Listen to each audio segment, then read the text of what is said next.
Welcome back. It's time for us to get into another conversation, and we're going to take you to the eastern region. Now, there's a market in a place called Asesewa. We're going to take a look at some of the experiences that those that work in the market, those that come and trade in the market, have to go through on a daily basis, on a weekly basis, on a monthly basis.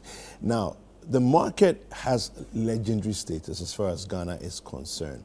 But for some reason, we've abandoned the market, as it were, to the vagaries of time, and just allowed things to deteriorate, roads, access routes, and so on and so forth, almost as though by some kind of happenstance, things would just take care of themselves. Let's take a look at this report brought to us by a colleague, Caleb Kuda. Indeed, a market day at Asesewa is no fiction. A bird's view of the market shows a colorful and vibrant commerce center in the plains down the mountains of Koboland. In the story, readers are informed of traders traveling from long distances to do business at the popular bread basket. This is true. I met traders from Tema, Medina, and Ashaiman.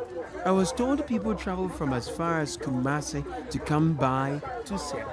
There was everything you can think of in a Ghanaian market, from plantain to dry fish, gari to charcoal, except that the vegetables were fresher, the plantains were bigger, and they were all cheaper. Because you came all the way from Medina to Asesewa. Yeah. How much are you going to sell this for? I use it for kinky. Right. Then it means that you get it at a cheaper price. Oh, it's not cheap. I mean, no. If you bought this in, say, Medina, Yeah. it would have been more expensive. How much is this sold for in Medina? Medina is 6.5 or 7. This is 6.5 or 7. Medina. Yeah. How many bags are you buying? 4 bags. You're buying 4. Yeah. So it means you are saving either 400 cedis or 200 cedis on the 4 bags. Yeah. Okay. So I hope that then your kenke is sizable. Yeah, my cake is fine. I hope it's not too small. No. Okay. It's So okay. is it 4 CD or 5 CD? 3 city, 5 city. 3 city, 4 city. 3 and 4. Yeah. Okay. All right. Thank you. Thank you too. Thanks for taking. Is this all you are buying from Asesewa? I buy 4 Is bags. that all you came to buy? Yeah. Only maize? No, I will buy gari and nyama things. Okay, so gari is cheaper here. I didn't buy gari Not bought it today. yet. Yeah. I'm going to buy charcoal too. Why do you come all the way to Asesewa to buy? What do you know about Asesewa? Tell me something. Asesewa, if you buy it here, it's better than you buy it from Medina.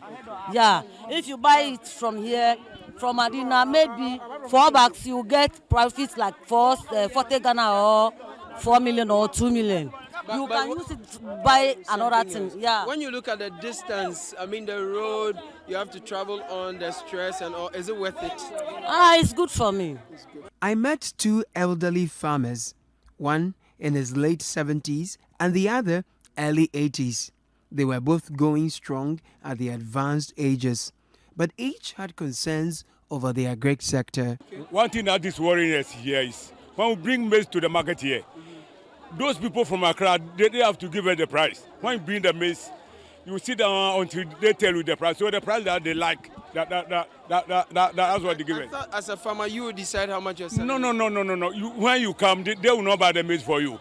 You put the maize down until the middlemen will ask the women from Accra how much is the price that you bring. So they have to tell us the price that they are going to buy the maize. How is that affecting you? It's worrying us too much because formerly we convey the maize to the market at a cost price of, let's say, 10 cedi. Now the drivers are charging 30 cedi. So before you sell this maize, you will not get anything at all. So it's worrying us a lot. Do you make profit when you farm? We don't make any profit at all. We don't make any profit. So are the youth encouraged to go into farming? No. Because of what we the elders are suffering from. The youth, they are no more interested in farming. This particular government has a minister who has resigned previously, but they said they were doing planting for food and jobs. They were giving fertilizers, pesticides. As a seasoned farmer, how would you describe all these things? We are not benefiting. We heard it on the radio, but we are not benefiting from it because they don't come to our aid. We don't even see them. We only hear that on air, but we don't see them. We don't get it at all. When you come here, they will tell you that they don't buy with coupon. So they are selling at their own prices. Those that have been released by the government, we don't get it. So how much do you buy the fertilizers for? We can't buy it at all. Even you don't see the fertilizer. We don't at Asesewa here. We don't see the fertilizer at all. I'm 81. 81. Yes. So what are you doing here? I'm trading. You're trading. What are you trading? Farming trading. You're a farmer. Yeah. Okay. So what kind of farm do you do? Maize? Mixed farm. Mixed farm. Yeah. Tell me about yourself. Tell me about your business. My business is farming, sowing cassava, plantain, maize, and others. How many years have you farmed? I can say I start farming from 19. I completed school in 1963. Right. And I work through government small, but it did not qualify for me, so I came to farming. So according to my farming corporations, then it will be 54 or 60 something now. So you've been farming all your life? Yes. How do you describe farming? Is it a good thing? Is it profitable? It's good, but only if you don't have capital. Capital is a problem of farming. Do you get me? Yeah. So do you get capital? How do you get access to capital? This capital it depends how the bank or the government will help us. Do the banks easily give you credit? The bank would give you although you have small deposit there before you get. But if they have nothing and you go there, they can borrow you. Okay. Have you benefited from government's fertilizer, pesticides, any of those? We benefit through it, but it is too costly for us. The chemicals is too costly. So some of the farmers we can't buy. For drivers and commuters, the Asesewa road is a source of headache. We complain about the dust, but we don't know what is going on. We complain several times, but we don't know what is going on. Like for water the road. But anytime we come here, sometimes you are going to sick and things, Qatar and things is worrying us, yeah. After so many years of serving the nation, the Asesewa market is an open-air market with a few sheds. Foodstuff are mainly left on the ground. Sanitation at Asesewa market was not remarkable. I asked the DC of Upper Manyakobo, Joe Sam, the development plans for the Asesewa market and the roads leading to it. We are trying to give a facelift to the market because it's an old market and it's a market that has been a market in the whole country. There's the food basket of East region and as well as Ghana. So in our next year budget, this year we've no plan for anything on the market, only some small things that we want to do. So next year we are going to fully work on the market and give it a facelift. The road was started before I came in. But with my effort, it is ongoing. I asked the contractor, I said, very soon the first phase of the bitumen will start. But now, our main challenge is the dust. When two cars passes, you can't penetrate, you can't go through the dust. Cars have been colliding on the road, and we have been warning the drivers even to take their time on the road. And then we asked the contractor to be watering the vantage points of the road. So he also agreed that from next week, that one will continue consistently. So I think, though he's doing well, but the people are suffering because of the dust. And very soon that thing will also die down. All right, so if you don't remember the book, Market Day at Asesewa, well, that gives you an inkling of really what the actual market is like and the experiences that people have on the daily in the market. Now, we've been joined in the studio by our colleague who brought us that report, Caleb Kuda, and we're going to find out a bit more about that. Caleb, good morning. Good morning. How are you? I'm very well. In Koba, we say on your seminar low. Yeah, on your seminar low. That's how they say it. And what's the response? Pope. Pope. Yeah, something like that. Those who are are watching you like, Caleb, what do you say? That's cool though.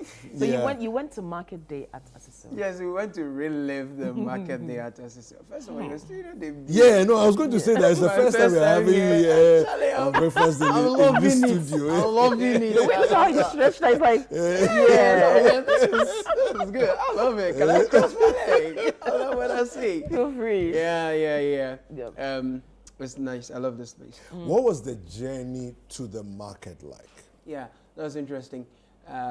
So if you're going to Somanya, there's a turn on the left right after Kobo Girls Senior High School. Okay. We actually missed it. We kept going, looking at the signboards, hoping to find the Asesewa. We missed it, and then they told us to go back. So we missed it like by 1 hour.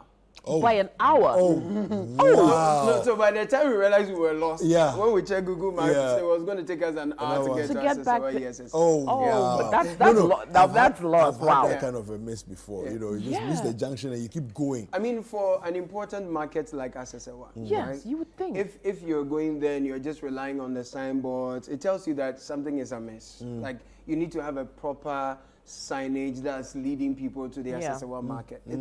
It's a huge phenomenon that deserves our attention, even because of the economic importance it has for the people there and beyond. Because people go from as far as Kumasi, Tema, Ashama, Medina, Accra to Assesewa to go shop or market, to come and do business. And no proper signage. No. So the fact that we got lost by an hour means that something is wrong from the get-go. All right. So that's it. Then you take the journey. It's a very beautiful view if you are into scenic landscape stuff. Okay. If you go off the countryside. Yes. It gives you that countryside vibe. Thank you very much. So you climb the hill. It's a very steep one. Then if you fly the drone, it's a very lovely scene. Then you go all the way. It's fairly good road till you get to the dirt road. It's quite a long stretch. I'm told my Repoma are the contractors who are working on that road. So there are people working there now. Yes. Okay. So it's a very hilly, undulating stuff. So you can imagine when it's done, it's going to make for a very sweet ride. But for now, it's very dusty, and there are potholes here and there, drains on the side. There are villages alongside, so you get that village vibe as well when you're going to Assesewa. Then you finally get into the market, and it's huge. Wow. It's a big market. No, I saw with the, I think the initial drone shot. Yes. You know, you were Very quite high up. Yes. And to see that the whole expanse of market there, it seems like quite a big place. It is big. So from adjoining communities, people cross the Volta River with canoe loads of stuff, food stuff, cassava, plantain, maize, gari, and they go there to sell. So like it's staples a big deal. mainly. Staple. Like okay. And then I found one of my favorite akosombo fish. You know that fish when it's in light soup on your fufu. But that is selling for 50 cedis and 30 cedis in Accra, depending on where. It's really expensive. But I actually bought like 4 of that for 100 cedis plus another really big one for just about 20 cedis. Then you get to a breeder, but you want some fufu, then they say, akosombo is 50 Ghana. I say, okay, give me give me egg on the fufu because, you know. But the thing is, the DC said they've not really budgeted for the market's expansion this year. And I've thought that over the years, Assesewa is so popular. Everyone has heard about Assesewa. We even thought it was fiction because it was in a storybook we read when we were really young. So you can thrive on that good name Assesewa has had over the years and really expand that market, make it look better than it is now. Because the market people are still selling in the open air. When it rains, that's the end of the market day. But on Fridays, we went to another community that's about 45 minutes away from Asesewa. Okay. And hopefully we'll be showing that tonight on About Town. Okay. We could literally count the number of people who were in that community because it was a market day at Asesewa. Oh, wow. Everyone has moved to Has Asesewa. gone to Yes, and some of the farmers told us that if you miss Friday, you're not even getting car. Do you understand? So sometimes you have to book their cars ahead of time. So if you miss one car, your stuff is going to get rotten in the various villages. And for a major food basket like this, I didn't see any factory there processing anything they're producing. And then the farmers complained that the middlemen determine the prices we for heard. their food stuff that they produce, and it's not giving them a good market. And many of the young people in the villages are moving to the cities, but very fertile land, you have water supply in abundance, and I feel Asesewa can do so much better. to It almost sounds like it's stuck in a time warp. I mean, like you said, not much expansion. It's the same kind of way of life. It's just really, that's probably what it is. It's stuck in the 1900s. I'm just also thinking about 1D1F. Yes. As an initiative that was supposed to bring life and livelihood to many communities. I'm just wondering that if one or two of those factories, were set up in a place like Asesewa, not necessarily at the market, but within the vicinity, things like maize, things like tomatoes. You wouldn't have the added pressure of having to sell in order to protect your goods from not getting rotten, right? If you could create some kind of a midway canning situation where, because sweet corn is canned, right? Even nowadays, people have banku flour and stuff. I mean, there's some kind of a processing that should allow you to keep it in a state which can be preserved for a longer period, and so now the farmers would be able to have a better pricing, regime for their products, but it looks like we've just allowed everything to just do its own thing and, figure yourself out. So look at the 80-year-old man who is still having to go and hustle in the markets. He's still having to hustle to sell everything that the he other one produces. is 70. And he was the first person to actually call me. He literally hijacked the team. By the way, Albert Asesewa was the cameraman I went out with. Is he not always your cameraman? Yes, so I have to shout out to Albert. We see when we watch it about great town. job he does all the time. And then the cameraman, I think, was Max. The driver was Maxwell. Okay. So we had a good time. The first man who called me was a 70-year-old man. He's also from another village close to Asesewa. So Friday is a big day. He's coming in to cash in, and he's very unhappy. And many of them don't have enough farm hands. And I was asking them if they still do cutlass and hoes, and they tell me they mix that with some tractors here and there. So mechanized farming here and there. They do mixed farming and all of that. So Asesewa is for me, it was a nostalgic story because I had read that in school. I never thought it's even real. So getting to Asesewa was interesting. And then getting to know that people I've never met in as far as, Asesewa is not so far. It's not even cut away, but people are watching us from as far as Asesewa, and they send their regards to the team and all of that. It was quite an exciting feel. Yeah. When you see 80-year-old, 70-year-old farmers who have to drag their produce to a market like Asesewa, who have to deal with middlemen who probably aren't giving them a fair price, but they really have no choice or no option. It makes you think about the sustainability of this agric sector that we keep talking about, and the fact that, as you said, they don't have, you asked, younger farm hands who are helping them, or who's inheriting that? Who's the next generation who's going to continue that legacy and maybe even improve upon it? Because it almost seems like they have no one else. It raises social protection issues. Yeah. Because if you go to that level, I mean, you are 80, even if you decide to farm, it should be like at a certain level, Yeah. not the arduous Yeah. part, and not the part where you even have to go to the market yourself to Right, go to do go the and sell. selling and all of that. I mean, granted, some are old and they're very strong, very agile, and all of that. But yeah, what's our social protection like? It should be for And leisure, not for out of necessity. basically, You know. they are doing this to survive actually. And what's even their health insurance like if they decide, if they fall sick and they have to go to the hospital? What kind of insurance do we have for them? You know, these are very important questions we need to have. But also, then the story gives young people who are in the cities, who have gone to school, who have learned agriculture at the various technical levels, want to find some funding, go invest massively in agri. Asesewa is a very fertile place to do something like this because the kind of stuff I saw, I was intrigued, and I'll be happy to see greenhouses springing up in Asesewa. You may not need it even because then the Volta Lake, proximity to the Volta Lake is not so far apart. And then so you have irrigation stuff, some proper mechanized farming, some plantations of soil that you can visit.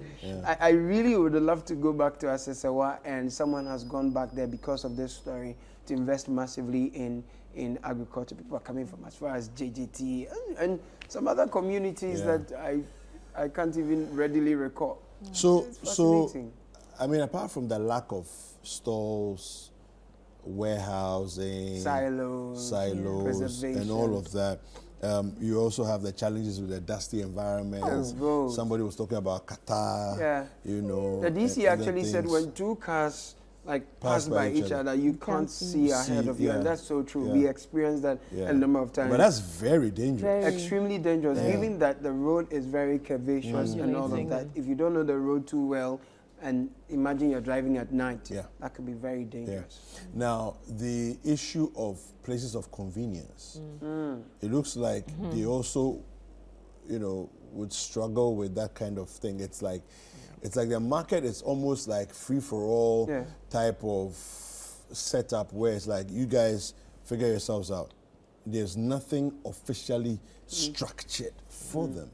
You know, it must be tough to have all of that. That's a good point. Quite honestly, I didn't think of the place of convenience for the market women, so I didn't ask about it. So I'll be guessing to speak to it. But yes, in terms of structure, it wasn't organized. It was open air. You find your way around until you have need for what. You're not looking for that. So yeah. What about thieves?